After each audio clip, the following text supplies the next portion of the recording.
Көп жағдайда мамандық таңдаумен өстіп ойланып жүретін бізде 9-шы, 10-шы, 11-ші сыныпта мен бірінші кім боламын деген сұрақты қойғаннан кейін ғана барып таңдау пәнін қарастыруымыз керек. Сіз де өзгеруіңіз мүмкін, немесе сіздің қызығушылығыңыз да өзгеруі мүмкін.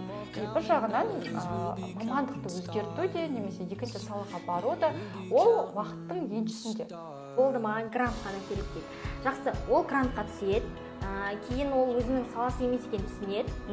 Әрі қарай не істеу керек? Просто бірінші курстың бірінші семестрін оқуға арнау керек. Бәріне сәлем, сіздермен бірге Беймеле платформасының YouTube каналы және де мен Саяжан Құдайберген. Бүгінгі біздің шығарылымда мамандықты қалай таңдау керек, жалпы мамандық таңдау жайында сөз қозғайтын боламыз. Бүгінгі біздің шығарылымның қонағы танымал профориентолог Санен Қуанышбекова. Барлығына сәлем, қалайсыңдар? Қош келдіңіз. Жалпы енді қазір 11-ші сыныпта, жалпы 10-шы 11-ші сыныпта оқып жатқан оқушыларда көбінде проблема ғой. Мамандықты қалай таңдау керек? Бәрі қабаттасады. ОБТ, мамандық таңдау, университет, сондай. Жалпы мамандықты қалай таңдау керек? Не нәрсеге мән беру керек? Қазір өстіп, ойбай, мамандықты таңдау керек, тең мамандық таңдау, тең мынау деп айтып кетсек, ол дұрыс болмайды да, ол себебі мамандық таңдауда ескеретін өте көп деген факторлар бар, и қазір біз біртіндеп сұхбат кезінде соның барлығын ашып айтып қарастыратын боламыз. Себебі мысалға қазір айта салсақ, мамандық таңдауға келген кезде тек қана сұранысқа қараймыз деген секілді, немесе тек қана бір болашағына, немесе тек қана ақшасына бір қарауымыз керек десек, ол да қате болады. Сол себепті де осыны сіздің сұрақтарыңызға байланысты біртіндеп ашамыз деген ойдамын. Жалпы бірінші бастайық енді, әрине бізде қазіргі таңда көп жағдайда мамандық таңдаумен өстіп ойланып жүретін бізде 9-шы, 10-шы, 11-ші сыныпта, бірақ солардың ішіндегі қатты бір ойланатындар ол көбіне 11-ші сыныптың кезі. 11-ші сыныптың осы қыркүйек айынан бастап таңдау пәні мектеп қысып жатады. Таңдау пәнің бар, сенің қай пәнге барасың, физматқа ма или ан жаққа ма деген секілді. Сол кезде көптеген оқушылар именно таңдау пәніне байланысты мамандықты қарастырып кетіп жатады. Яғни біз бірінші мамандықты таңдаудың орнына, яғни ең алдымен біз мамандықты бірінші алдымен таңдауымыз керек қой. Яғни мен ертең кім болам деген сұрақты қоймыз керек. Мен қандай таңдау пәнін таңдаймын деген емес. Мен бірінші кім болам деген сұрақты қойғаннан кейін ғана барып таңдау пәнін қарастыруымыз керек. Сол себепті де ең бірінші осы мамандық таңдау кезінде жасамау керек қателіктеріңіз деп айтайыншы. Әрине таңдау пәні бізге ол ұнау керек, шамалы болса да жақын болуымыз керек деген секілді. Бірақ сонда да осы тұстарында барынша ойлансаңыздар. Тек қана, мен мысалға физикадан жақсы екенмін ғой, давай физиканың ішіндегі мамандықтарды қарастырып кетейін деген секілді. Немесе, жаңағыдай дәл сол секілді, физматтың ішінде 50 балмен грантқа түсіп кетуге болады, сол себепті де физмат деген секілді. Немесе, білмеймін, тағы да бір ойланып бір екі мамандық тұр, біреусі геомат делік, біреусі дүниежүзі тарихы ағылшын делік. Дүниежүзі тарихы ағылшын қиын ғой, яғни балдары грантқа түсу бойынша бір 120-ның төңірегінен минимум дегенде, и сол себепті де мына жол қиындау сияқты, сол себепті де сәлен, айтады ғой, жеңілдің астымен қалай еді? Ауырдың үстімен, жеңілдің астымен жүретін. Жеңіл жолға қарай кетіп қалып, басқа таңдау пәні деген секілді. Бұл неге алып келеді? Яғни, жай ғана қарап тұрсақ бір таңдау пәні, бірақ соның ішіндегі мамандық қаншалықты ол саған сәйкес келеді деген сұрақ. Яғни, мысалға делік, білмеймін, бір Айнұр деген қызды келтірейік. Айнұр таңдау пәнін алды да геоматты алды. Не себепті алды? География сабақтарының ішінен қарайтын болса, жеңіл болады екен оған, немесе бір қызықты болады деген секілді. И соның арқасында ол география математиканың. Бірақ бұл жерде ескеретін нәрсе, география математиканың ішіндегі 10 мамандық болатын болса, мысалға делік, сол 10 мамандыққа нақты хабар жоқ.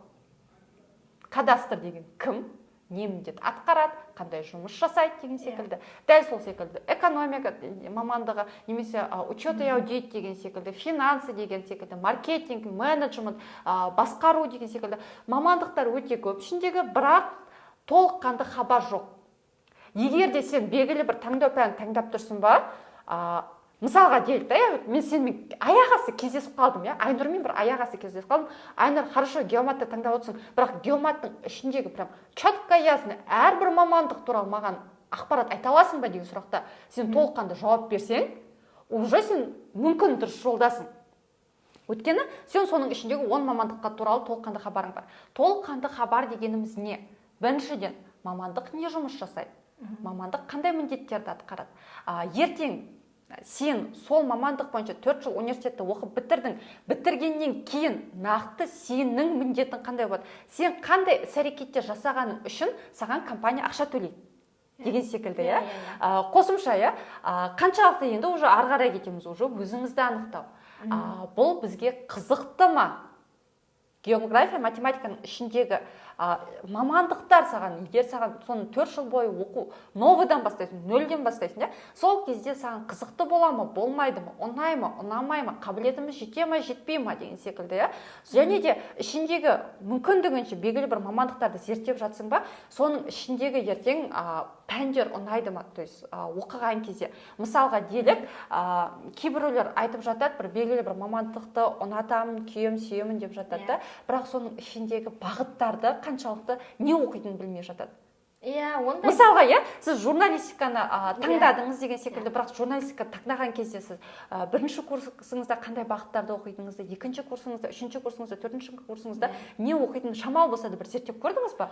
Бір университетте қандай педагогтар, яғни қандай мұғалімдер сабақ беретін, қандай лекциялардан хабар алатыныңыз туралы хабар болды ма?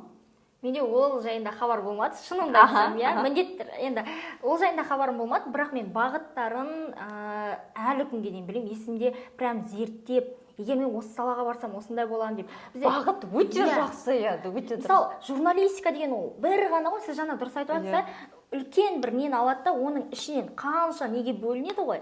Сол сияқты мен бағыттарын қатты зерттегем.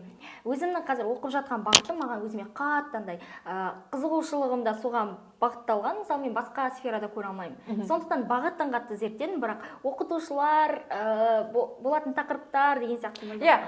Біз енді барынша оқушыларға түсінікті тілмен айтып жатырмыз, қандай тақырыптар деген секілді. Жаңа сабақтарымыздың барлық сол бағытқа алып келеді. Яғни, мысалға, журналистика дейтін болсақ, журналистика ішінде тек қана Қазақстанның ішіндегі кәдімгі журналистика емес, дәстүрлі деп айтайықшы, одан бөлек халықаралық журналистика бар, егер де сен, мысалға, журналистика деп отырсаң, тек қана ол бағыт емес, қосымшада түрлері өте көп қой журналистиканың, сен соның қай тұстарына барғың келетін еді, қай тұстарына жұмыс жасаған келетін еді. Және де, мысалға, біз оны журналистикамен келтіріп тұр, ал егер де, мысалға делге, сен құрылыс саласына қызығасың. Құрылыс саласының сен қай бағытында? Мүмкін бір жаңа бір инженерлік бағыт шығар, немесе бір жаңағыдай архитектуралық шығар, немесе деген секілді, ертең сен белгілі бір бағытты білмей тұрсаң да, мен именно осы BI группта немесе базиста осындай міндеттерді атқарғым келетін еді деген секілді, сенде уже ойлар болу керек.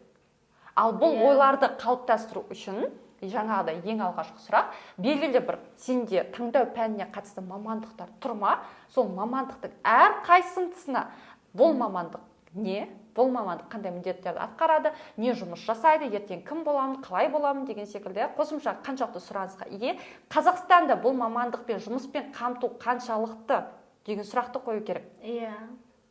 Мысалға, жұмыспен қамту қаншалықты, өйткені енді ары қарай жұмыс таппай қалдым деген секілді бізде көптеген сөздер болады. Вот сондай сұрақтарға жауап беру керек. Және де мамандықтың сұранысы, болашағы менің бойыма, менің қабілетіме, менің бейімділігіме келе ма, келмей ма. Және де ең маңызды нәрсе, мен бұл мамандықпен осы орайда грантқа кетіп қаламыз да ше.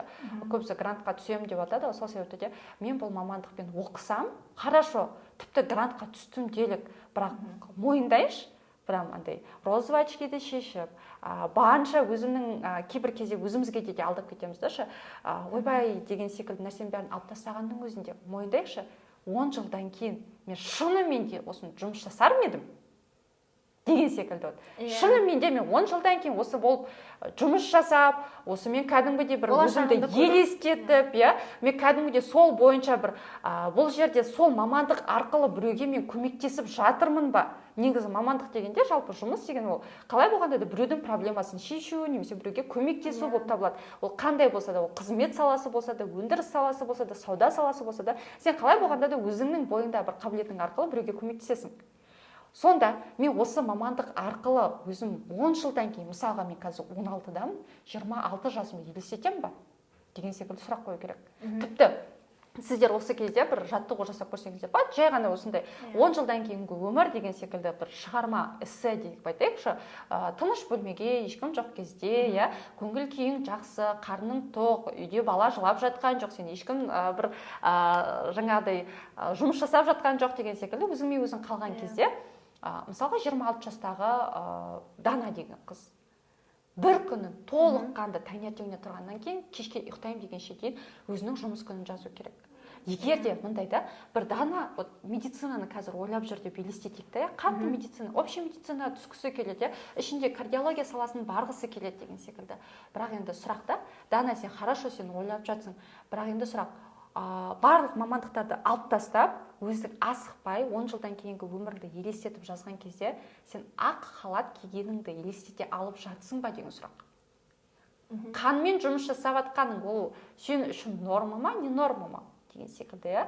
Дәл солай, егер де мұғалім болатын болса, ол мүмкін мектеп шығар.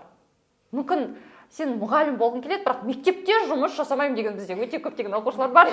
Сол себепті де мұғалімдікті алып тастап жатады. Бірақ баланың бойында қабілет бар деген секілді. Сен как бы мектеп жақсы сабақ беруді немесе біреуге үйретуді жақсы көріп тұрсың, бірақ 10 жылдан кейін мектепте емес, басқа білмеймін, бір частный школада болуы мүмкін, немесе бір мекеме болуы мүмкін, немесе өзің жеке орталығың болуы мүмкін деген секілді. Вот сондай жерлерде сен елестете алып жатсың ба деген сұрақ қою керек өзіне. Себебі егер де тіпті елестете алмасаң, оның өзі уже не то, да? Уже сен өзіңді кейбір жерде алдап жатсың. Кейбір жерде бір грант үшін кетіп қалуы мүмкін, кейбір жерде бір өзіңнің қалауыңды нақты анықтамағанда болуы мүмкін деген секілді. Иә, бірақ енді осы орайда мен тағы ойыма сұрақ келіп отыр. Мысалы, жаңа айтып отыр, грант үшін деп, мысалы қазір көп физика, математика таңдайды. Шектік балдан ассам болды, маған грант қана керек дейді. Жақсы, ол грантқа түседі, кейін ол өзінің саласы емес екенін түсінеді. Әрі қарай не істеу керек? Қай кезде деген сұрақ туындайды, иә, біріншіден. Егер де мысалға делік, бірінші курс кезінде болса, немесе үшінші курс кезінде болса, тіпті ол грантқа түскен кезінде де емес, кейбір кезде болып жатады, кәдімгі өзінің мамандығын ұнатып жатады, түсіп жатады, бір моментте түсінеді, университетте оқып жатқан кезде, ол менікі емес екен деген секілді. Ол қайдан болады? Енді біз андай ожидание болады көп жағдайда, иә, еще бір жағынан толыққанды ақпарат білмей қалып жатамыз мамандық туралы деген секілді. Вот сол кезде толыққанды білмеген соң біз университетке барған кезде уже өзіміздің мамандығымызбен шынайы танысамыз, кәдімгідей сабақтар оқимыз, практикаға барамыз деген секілді. Ұнамай қалды. Дәл сол секілді, немесе грант үшін түстік, тағы да ұнамай қалды деген секілді. Біріншіден, қай курстасың деген сұрақ туындайды. Егер де бір 4-ші курсыңда болса, ойбай, уже аяқтайын деп жатсың, дипломыңды алайын деп жатсың деген секілді. Қой, мен жақсы көрмейді екенмін деп өстіп көпірді өртеудің қажет жоқ. Ол кезде хотя бы шыдап кет деген секілді. Бір жарты жылың ғана қалды. Ал мысалға 1-ші курсыңда уже не то сезімдер болып жатса, көптеген студенттер сол жағымен бізге келіп жатады кәдімгідей консультацияға.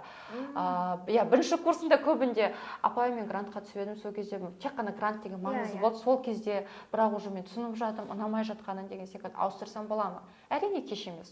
Әрине кеш емес. Егер де мүмкін ол қайтадан КТА тапсыру мүмкін, яғни ОБТ тапсыру мүмкін, немесе өзінің мамандығынан басқа мамандыққа ауысу мүмкін. Бізде ауысу мүмкіндіктері бар. Қазіргі таңда сондай гранттың түрлері бар да, ол университет беріп жатады деген секілді. Өзіңнің мамандығынан басқа мамандыққа. Немесе грант емес, ақылы бөлімде оқып жатсаң, дәл сол секілді мамандықтан мамандыққа ауысуға болады.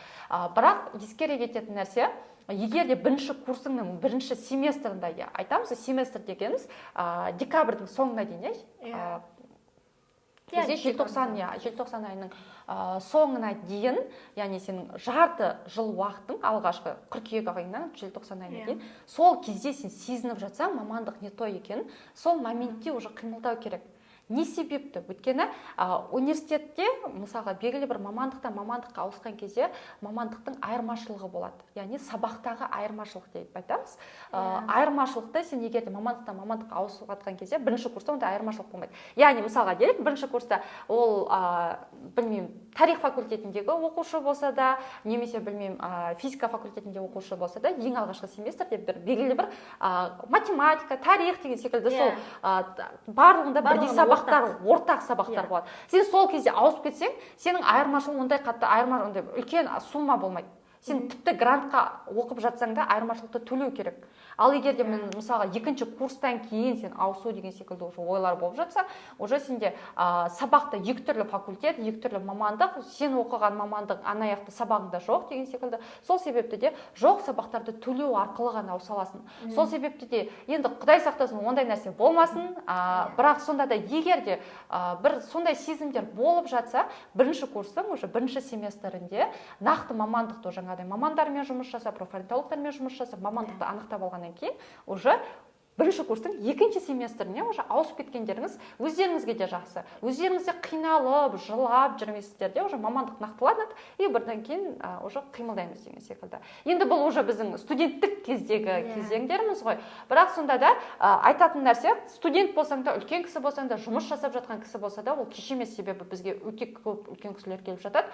Тіпті 10 жыл жұмыс жасаған кісілер, қайтадан мен саламды ауыстырғым келеді деген секілді. Мәссаған. Ондай болады. Не себепті? Өйткені біз андай елестетеміз ғой, мамандық ойбай ол өмір бойы деген, біреуін таңдадың ба соны до конца деген секілді. Өмірде екі нәрседен қателес. Сөйтіп айтып жатамыз. Бірақ ол сөз өмірден екі нәрседен қателеспеу керек деген енді. Жар таңдауға енді өтіп айта алмаймыз. Бірақ жаңағы неге мамандық таңдауға енді бұл жерде мамандық таңдаудың заман ағымын ескеру керек та. Бізде қазіргі таңда мамандықтың өзгеріп жатыр. Яғни өте көптеген мамандықтар бұрында сұранысқа ие болатын болса, уже 10 жылдың өзінде прям төңкеріс болып мүлдем басқа бағыттарға кетіп жатыр, немесе тіпті роботтар алмастырып жатыр деген секілді. Белгілі бір технологтарды қазіргі таңда керек емес, тек қана роботтар жасаса болады. Дәл сол секілді бізде бұрында банк қызметкерлері өте көп еді, бірақ қазіргі таңда Каспи приложениесі арқылы өте көптеген менеджерлер, жаңағыдай продажниктер деп айтамыз, немесе клиентпен жұмыс жасайтын сондай адамдар қазіргі таңда ол бағытта жұмыс жасап жатқан жоқ. Себебі белгілі бір роботтар олардың орындарын басып жатыр. Сол секілді заман ағымына сай біз мамандықты өзгертеміз. Кейбір кезде өзгертпейміз, егер адам өзінің ұнататын болса. Дәл сол секілді тек қана заман да емес, адам да өзгереді. Адамда уақыт өте келе қызығушылық өзгеруі мүмкін, мақсаттары өзгеруі мүмкін. Және де біздің заманымызда бұрында 50 жылда ел жаңа дейтін еді, қазір 50 күнде ел жаңа. Дәл сол секілді біздің уақыт өте келе белгілі бір мамандық бойынша көптеген адамдар қазір сондай да, белгілі бір мамандық бойынша кәдімгі жетістіктерге жетеді, үлкен жетістіктерге жетіп, кәдімгі өскеннен кейін дәл басқа мамандық болмаса да, сол бағыттас мамандыққа барсам деген секілді ойлар болып жатыр. Өздеріңіз де байқайтын шығар, сіздер тіпті кейбіреулер болуы мүмкін, университетте өзінің мамандығын оқып жатыр, ол мамандығын өзгерткен жоқ, бірақ ол екінші саласы ретінде, жұмысы деп айтайықшы, қосымша табыс көзі ретінде сол мамандыққа ұқсайтын мамандықпен, екінші мамандықпен жұмыс жасап жатыр. И одан ол бір қайғырып жатыр деп айтпаймыз, ол да кәдімгідей табыс көзін тауып жатыр, және де бір жағынан дамып жатыр деген секілді. Сол себепті де егер де сіздер бір қазір қорқыныш болса, мен мысалы қазір бір мамандықтың таңдаймын, ертең ол маған ұнамай кетеді дегенсе, мүмкін жұмыс таба алмай қаламын деген секілді қорқыныштар болса, қорықпаңыздар. Сіз де өзгеруіңіз мүмкін. Немесе сіздің қызығушылығыңыз да өзгеруі мүмкін. Бір жағынан мамандықты өзгерту де, немесе екінші салаға бару да, ол уақыттың еншісінде. Өзгеру де мүмкін, өзгермеу де мүмкін деген секілді. Мысалы, менің өзімде өзім химия саласына оқуға түскенмін да. ОБТ тапсырып химия мамандығына Қазақ ұлттық университетіне түскен болатын. Бірақ енді жаңағыдай университет кезінде уже уақыт өте келе мен ол мамандықпен жұмыс жасағым келмейтінін түсіндім деген секілді. Хорошо, одан кейін өзімді тағы да іздедік, ары қарай іздедік деген секілді өстіп профориентацияға келген болатынбыз. Мамандық таңдау бағыты балаларға кәдімгі мамандық таңдауға көмектесетін. Одан кейін қосымша жаңағыдай мен де уже кішкентай кезінде естерім түсіп жатады ғой, журналистикаға қызыққаным деген секілді, енді барып журналистиканың мамандығымды ауыстырып журналистика оқып жүрмеймін ғой. Соны дәл сол мамандықты өзімнің қазіргі таңда қалай жасасам болады деген секілді, солай ютубқа келдік, тиктокқа келдік деген секілді. То есть қазіргі таңда өте көптеген мүмкіншіліктер бар, сол себепті де ондай нәрседен қорқудың қажеті жоқ. Рахмет, күшті жауап болды. Ұзақ айтып кетіп жатқан жауабым ба деп ойлаймын. Сол оқушылар егер мен тез сөйлеп жатсам, ұрыспаңыздар, мен сәл тез сөйлеймін. Кеттік, ары қарай. Енді келесі сұрақ, енді қазіргі таңда жаңа мамандық таңдау жайлы айттық. Енді сұранысқа ие, қазіргі таңда қандай мамандықтар сұранысқа ие? Сұранысқа ие деген негізі өстіп бағана сіз айтып қалған болатынсыз, сұранысты адам жасата ма, қалай айттыңыз, бір күшті фраза айтып едіңіз. Сұранысқа ие маман ба, әлде мамандық па? Иә, осы фраза. Бұл жерде шынымен де өте жақсы сұрақты. Негізі бізде кәдімгідей нарықта сұранысқа ие мамандықтар бар. Бірақ сұранысы аздау болса да, сол сұранысты жасап жатқан мамандар бар. Мысал ретінде келтірейік, мысалға делік бухгалтерия дейік. Бухгалтер, юрист деген бізде сұранысы өте аз мамандықтар, өйткені бұрындары өте көптеген студенттер сол мамандыққа түскен болатын. 2000 жылдары кім болсаң бухгалтер бол, кім болсаң юрист бол деген секілді. Соның нәтижесінде көптеген оқушылар сол кезде түсіп, өте көп мамандар, яғни жұмыстың саны бөлек, бітірген оқушылардың саны, студенттердің саны бөлек, 2 есе, 3 есе көп деген секілді. Соның нәтижесінде жұмыссыздық пайда болған болатын.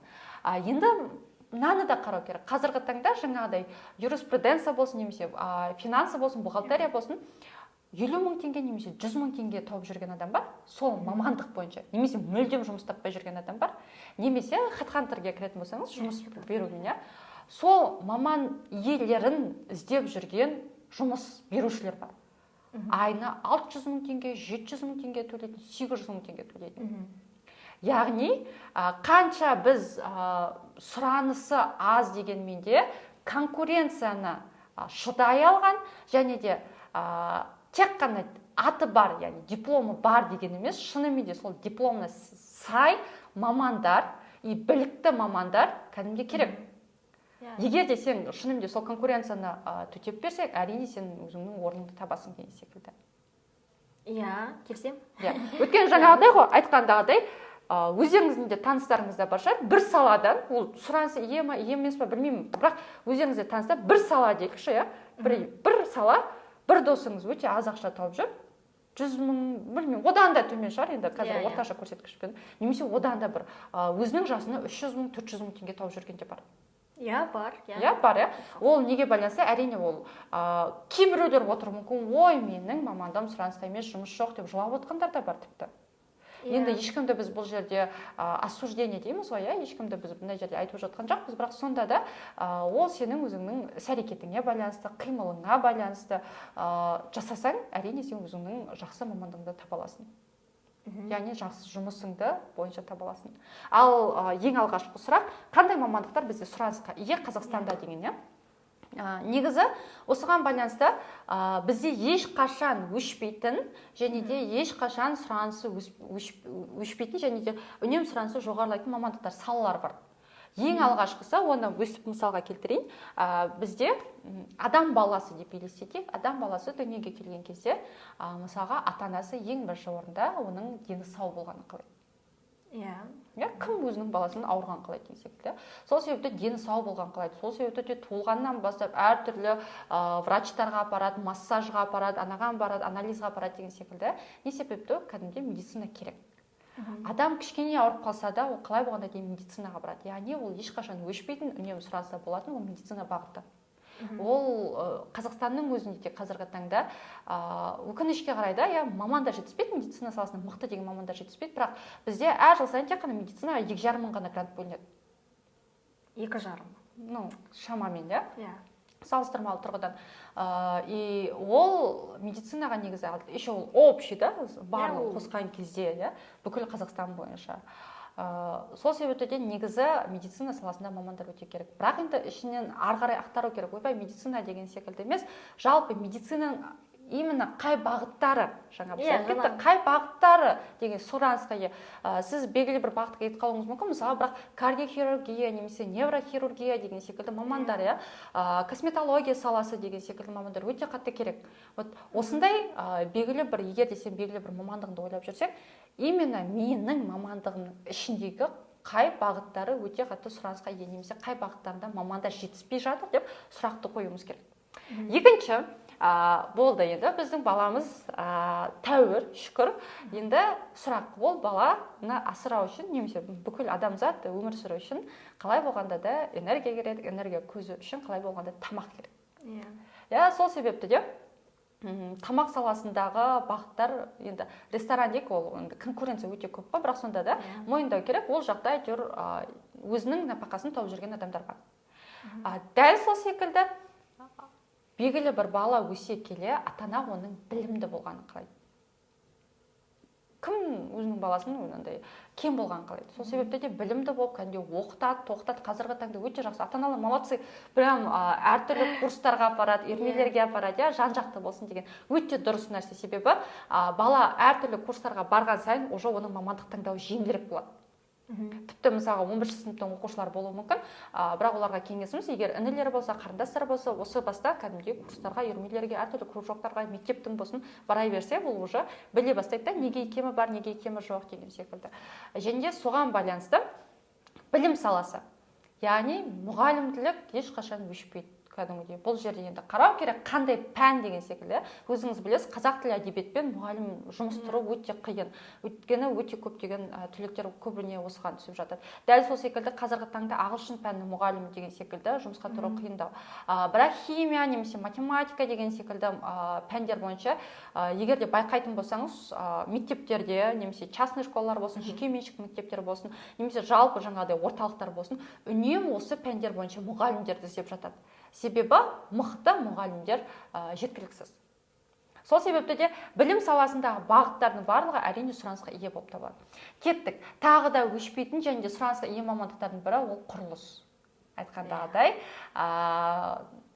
тұрғын үйіңіз керек тұратын, одан кейін жаңағыдай ол бағана больница болсын, ол мектеп болсын, кез келген мұндай жердің өздік, коворкинг болсын, белгілі бір съемкалар жасайтын жерлер болсын, оның барлығын салатын ол құрылысшылар, яғни бізге ол қажет. Осы орайда бізде осы тұс құрылыс саласы өте әлсізді. Осыны мойындауымыз керек. Бізде құрылыс деген кезде бірден мына жерде сылақ-сылап, кірпіш қалап жатқан елестетіп жатады. Тіпті қала құрылысы, математика, физиканың ішінде қала құрылысы деген мамандық бар да. Сол кезде көбісі ойлап жатады, ойбай, мен яқты сылақ-сылап жатамын деген секілді. Жоқ, сіз кәдімгідей ғимараттың қалай салынады, қалай дұрыс салыну керек, ол құлап қалмас үшін анау төменнен бастап физиканы оқу арқылы, физика, математика, есеп қисап, прям четко ясно план жасау арқылы оқитын мамандық.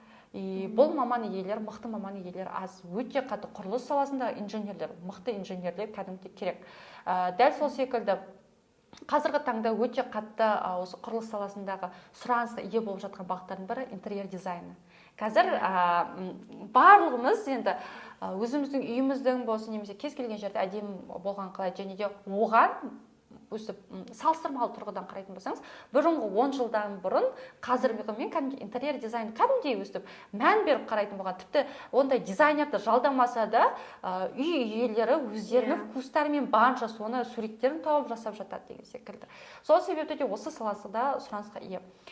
Бізде Қазақстанда ақсап тұрған бағыттар дейікші туризм және қосымша логистика.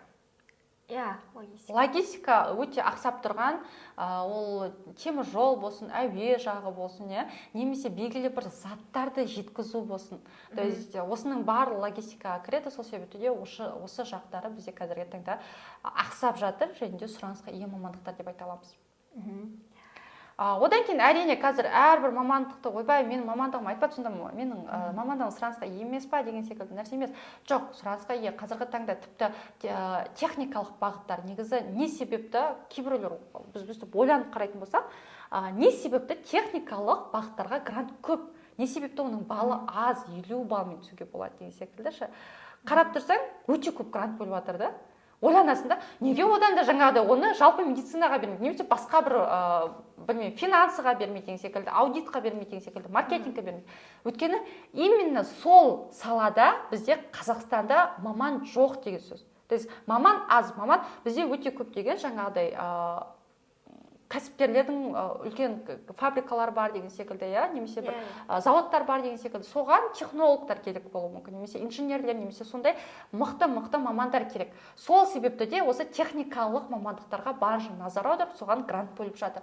Және мысалға, егер де сіз механика и металлургия деген мамандықты көрдіңіз, балы 50 балмен грантқа түсуге болады. Сіз оны мінсінбей, ой деп қарамаңыз, ол кәдімгі өте жақсы мамандықтардың бірі да. Өйткені ол мамандық арқылы, мысалға, Қазақшевройлда жұмыс жұмыс жасауға болады, немесе Қазмұнайгазда жұмыс жасауға болады. Әртүрлі сондай жұмыс жасауға болатын мүмкіншіліктер бар.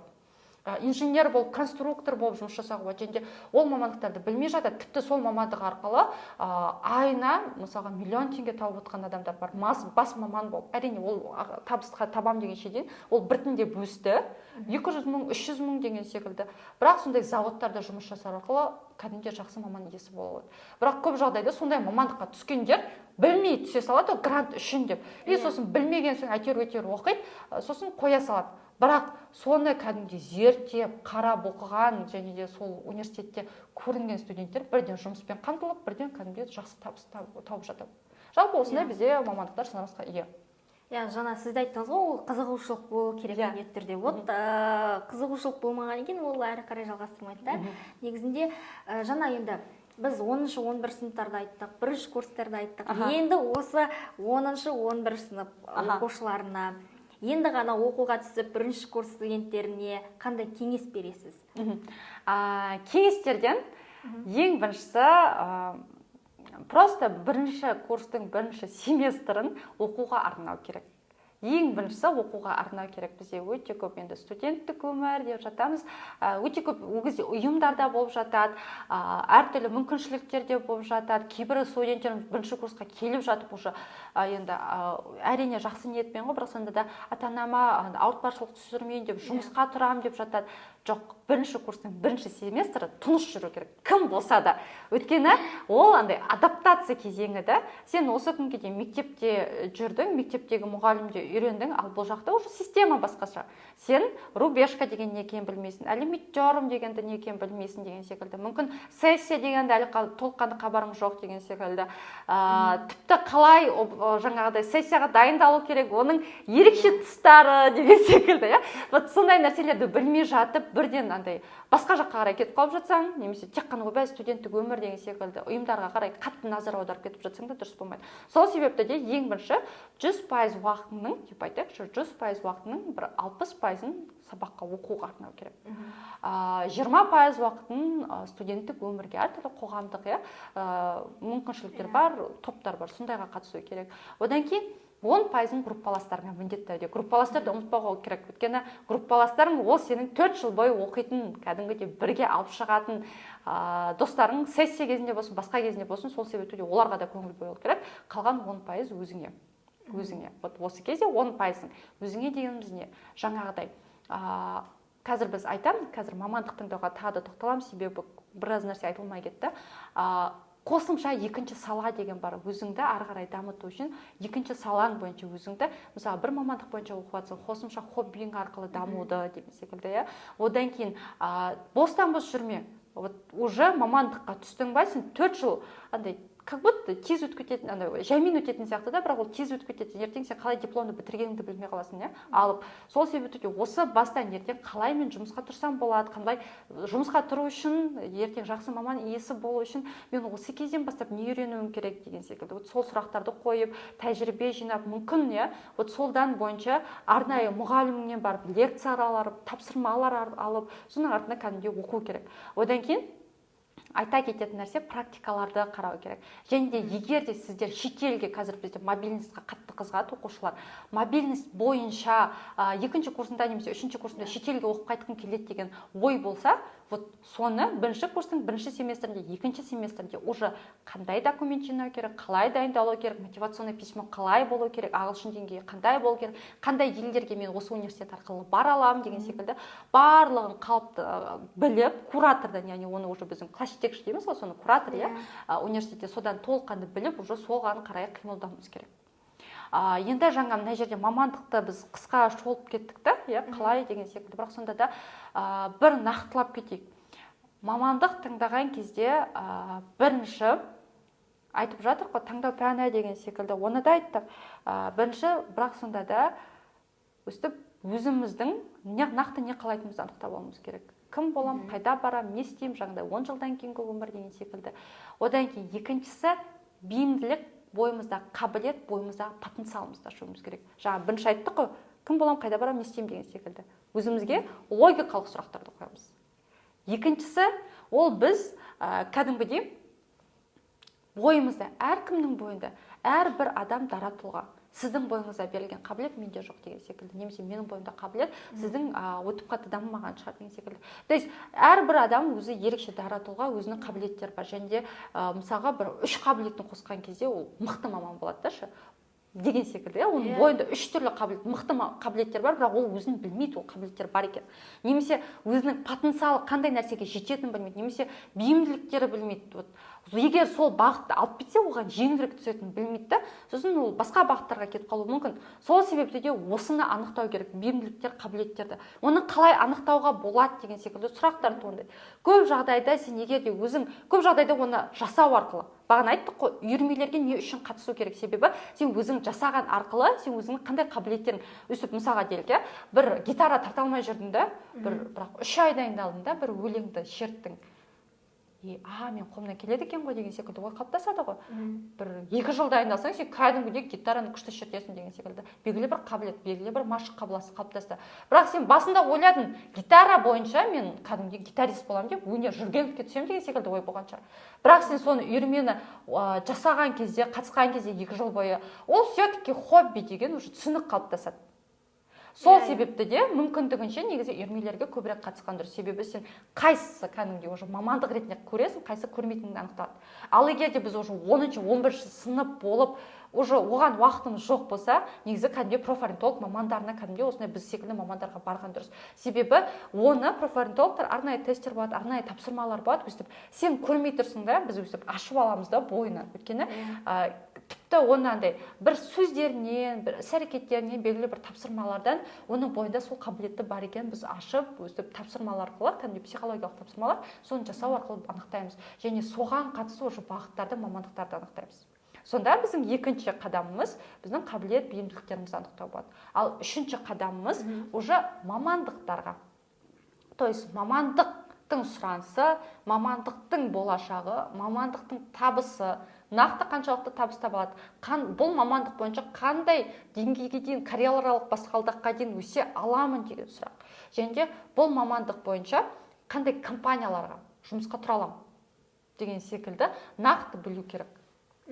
Вот осы сұраққа жауап беруіміз керек. Ауыр болып жатқан жоқ па? Жоқ, мойым. Және соңғы 5-шісі ол мамандыққа талап қою. Көбіміз өтіп қатты осыған мән бермейміз, бірақ мен кәдімгідей қатты назар аудартатын факторлардың бірі, тіпті өзім оқушылармен жұмыс жасаған кезде жаңағыдай айтатамыз ғой, белгілі бір жұмыс, енді көптеген жұмысқа тұрған кісілер біледі да, жұмыс іздеген кезде жұмыс беруші, белгілі бір компания дейікші, бізге жауапкершілігі мол, осындай программаларды білетін, осындай қабілеті бар деген секілді талаптар қояды бізге. То есть жұмыс жасайтын адамға талап қояды да, білеміз, Ал енді сұрақ, ал біз не себепті мамандық таңдайтын кезде мамандыққа талап қоймаймыз? Қалай дегеніміз? Мысалға делік, сен мамандығыңды қарастырып жатсың, мысалға сенде 3 түрлі мамандық тұр алдыңда. Қайсысын таңдарын білмей тұрсың? Енді сұрақ, сен өзіңнің мамандығың, ертең сенің болашақ жұмысың қандай болғанын қалайсың деген сұрақ. Біріншісі, сен кімдермен жұмыс жасаған келеді? Мүмкін адамдармен, мүмкін бір техникамен, мүмкін бір табиғатқа қатысты шығар деген секілді. Сенің қай жерде жұмыс жасаған келеді? Офиста болуы мүмкін, кейбіреулер үйде болуы мүмкін деген секілді. Кейбіреулер білмеймін, бір андай кәдімгідей айтамыз ғой, барып келіп 15 күн барып 15 күн келіп деген секілді, сондай форматта деген секілді вахтада жұмыс жасағысы келетін шығар. То есть сенің жұмыс уақытың қалай болғанын қалайсың, қай жерде болғанын қалайсың. Кәдімгідей күнделікті стандарт бойынша таңғы 9-дан кешкі 6-ға дейін ба, әлде жаңағыдай вахталық әдіспен ба, әлде мүмкін 2 күн жұмыс жасап 2 күн демалып деген секілді, түнгі смена шығар деген секілді. Вот осының барлығын нақтылап алу керек. Кішігірім ғана бір мән бермейтін нәрсе сияқты, бірақ ертең ол осы үлкен бір проблемаларды алып келуі мүмкін. Себебі делік, жаңағыдай бір бала мұғалімділікті ойлап жүр деп елестетейік, бірақ ол қағазбен жұмыс жасағанды мүлдем ұнатпайды да. Сабақ бер десе, прям махаббатпен мына жерде тұрып, тақтаны алып, от души сабақ береді да. Бірақ қағаз документация кезінде уже шаршайды деген секілді. Немесе дәл сол секілді мұғалімдер болады, кәдімгі мамандығын ұнатады, өлдім-кетім сөйтіп, бірақ жұмысқа келген кезде, мектепке барған кезде уже ана 1045 қағазы бар, документациясы бар, отчеты бар, жаңағыдай дәптер тексеруі бар, класс жетекшісі бар, оның барлығы шашып жібереді. Онда сенің именно мамандыққа талаптардың жерінде сен талап қоймадың. Яғни сен мұғалімділікті оқығың келеді, бірақ қағазбен жұмыс жасағың келмейді. Енді сұрақ, мұғалімділікті оқи береміз, бірақ қай жерде жұмыс жасаймыз болашақта? Қай жерде жұмыс жасаймыз деп ойлайсыз? Так, қай жерде? Онлайн курстарда? Мүмкін, иә, бір жаңағыдай орталықтарда. Ол онлайн курстар болуы мүмкін, немесе офлайн болуы мүмкін, жеке меншік мектеп болуы мүмкін. Өйткені олардың ондай бір қатты оған назар аудартпайды, ол жақта кәдімгі результатқа, баланың біліміне қарай мән береді. Енді қаншалықты біз барынша шындықты айтамыз, мектепте бізде сондай. Және де мүмкін ол репетитор шығар. Жай ғана өзі репетитор болып, өзі кәдімгідей фриланс ретінде өзі арнайы репетиторларға сайт бар деген секілді. Немесе жаңағыдай Қытай тілін сабақ бергім келеді деп айтып жатады. Бірақ Қытай тілінен аудармашы болып та жұмыс жасап жүрмін, бірақ мен кәдімгідей бір сабақ бергім келеді деп айтып жатады да. Хорошо, әлем деңгейіндегі кәдімгідей платформалар бар, тіл үйрететін. Вот сол платформалар арқылы сен оқушыңды тауып, сен кәдімгідей сабақ берсең де болады. То есть әртүрлі варианттарды сен уже алдын ала білуің керек. Қалай сабақ бер, то есть қандай мамандықты таңдаймын, қалай оның ішінде моменттер болады, қандай жұмыс жасаймын, менің міндетім қандай болады деген секілді. Дәл сол секілді, мысалға делік, қандай мамандықты айтсақ екен? Сабақ беремін деген. Ана жерін алып жібереміз, қиып тастаймыз, мысал ретінде келмей қалды. Жалпы түсінікті деп ойлаймын, ары қарай. Және де сен мамандығыңның тіпті статусы қаншалықты, то есть сенің мамандығыңды айтқан кезде кейбіреулерге сол да маңызды. Яғни кейбіреулерге диплом маңызды, қандай университетте деген секілді, және де қандай мамандықты айтқан кезде бізде бір менің консультацияда алған бір оқушым болды да, мен мамандықты айтқан кезде барлығы деп таңғалғанын қалаймын дейді да. То есть барлығы білетіндей мен айтқан кезде кәдімгі таңғалғанын қалаймын. То есть ол жерде енді жұрт үшін емес, бірақ сонда да сол сезімді сезінгісі келеді. Сол себепті де оған мүмкін басшылық мамандықтар керек шығар деген секілді. Яғни ол үшін таңғалатын мамандықтар қандай деген сұрақты қоямыз. Және де айтқандағыдай бағана мамандықты бітіргеннен кейін қандай компанияларға тұрамын. Және де ең маңыздысы 4 жыл университетті бітіргеннен кейін, бітіріп болғаннан кейін мен табысым қанша теңге болған қалаймын. Прям 4 жыл бітіргеннен кейін мен табысым бір 200 мың болған, немесе 150 мың, немесе 250 мың деген секілді, немесе бір одан көптеу шығар. Дәл сол секілді мамандықты бітірдік, 4 жылды бітірдік, одан кейін уже 5 жыл уже жұмыс жасап жатырмыз деп елестетейік. Уже бұл жерде уже тәжірибе бар. Бағана тәжірибе жоқ болса, тәжірибе бар. Уже сенің табысың қанша теңге болған қалар едің, қаншаға өсірілген қалар едің 5 жылдан кейін. То есть осы арқылы сен уже, яғни 5 жылдан кейін, 10 жылдан кейін мамандық бойынша қалай дамитыныңды, қай жаққа баратыныңды да нақтылай түсесің. Жаңа айтып жатыр, қандай компанияларға не міндет, уже нақтылай арқылы сен уже болашағыңды да, мамандығыңды да кім болу арқылы көре аласың. Негізі біз жаңа осы сұрақтарды мән беріп қарайтын болсақ, осы сұрақтардың әрбір сұраққа бір отырып, жазып, оқушы орындайтын болса, уже өзінің ойы да нақтылана түседі. Жай ғана қарап қана қоймайды. Негізі оқушылар сендерге өте пайдалы болып жатыр. Көп ақпарат айттыңыз. Көп рахмет. Оқушыларға құнды болды деген ойдан бастысы жай ғана қарап қана қоймай, бастысы кәдімгідей соны орындаса, бағана сұрақтардың барлығын кейбір жерлерін ұмытып қалып жатса, немесе уже сол моментте қайтадан қарап паузаға қойып, сұрақтарды жазып, сол техникаларды жасаса өте жақсы болады. Және әрбір оқушы, біздің Қазақстанның әр жыл сайын бізде енді шамамен 160 мыңдай оқушы бітіреді ғой. Тек қана грант үшін емес, кәдімгідей өзіңнің сүйікті мамандығың үшін оқуға түссең, кәдімгідей ол дұрыс болады. Негізі қызық факт, яғни егер де адам өзінің нақты мамандығын анықтаса, яғни сүйікті кім болам, қайда болам деген секілді нақты сұрағына жауап беретін болса, оған қажетті мотивация да, оған қажетті дайындық та, күні түні таңғы 6-тан кешкі түнгі 12-ге дейін дайындалу болса да, оған энергиясы жетеді. Просто біз кейбір жағдайда біздің неміз не үшін деген сұраққа жауап бере алмайды. Не үшін деген сұраққа жауап бермеген соң, ол түсінбегендіктен просто аяқ асты бір еріншектік, сол кезде ондай еріншектік жоқ. Ол сен егер не үшін деген сұраққа жауап беретін болсаң, сен барлығын жасай аласың, кәдімгідей барлығын дайындай аласың. Просто сол не үшін деген сұрақты анықтай алсаң жеткілікті. Естеріңізде болса, біз өткен шығарылымда Ерік ағаймен сұхбаттасқан болатынбыз. Жалпы Ерік ағай курс қалай таңдау керек, жалпы Беймили платформасының қандай мағына білдіреді, атауы нені білдіретінін жайлы сөз қозғағанбыз. Енді оқушылар сіздерге сұрақ қойғым келіп тұр. Жалпы Беймили атауы нені білдіреді? Осы сұрақтың жауабын комментарияға ең бірінші болып жауап берген оқушыға біздің курсымыздың атынан ерекше сыйлық болады. Сондықтан да бәріміз асығамыз, комментарий жазамыз, пікір қалдырамыз, видеоның соңына дейін көріп, ұнаса лайк басамыз. Бұл жерде еще шпаргалка бар, егер де естеріңе түспей жатса, срочно ана видеоны қарап жүру керек та, и сол жерде айтылған, и соны жазу керек деп ойлаймын. Я рахмет шақырғандарыңызға. Басты оқушылар сіздерге пайдалы болды деген ойдамыз. Міндетті түрде жай ғана өзіміз ғана қарап қана қоймай, өзіміздің сыныптастарымыз бар, класстастарымыз бар, немесе ата-аналарымызға жіберіп, бөлісіп отырсаңыздар, кәдімгідей тек қана өзіңізге емес, кәдімгідей басқа да Қазақстанның оқушыларына көмегін қолын сөз алсыздар деп ойлаймын. Нел ханым бізге келіп, осылай білгеніңізді бөлісіп, оқушыларға мамандық таңдау жайында инсайттар айтқаныңызға көп-көп рахмет.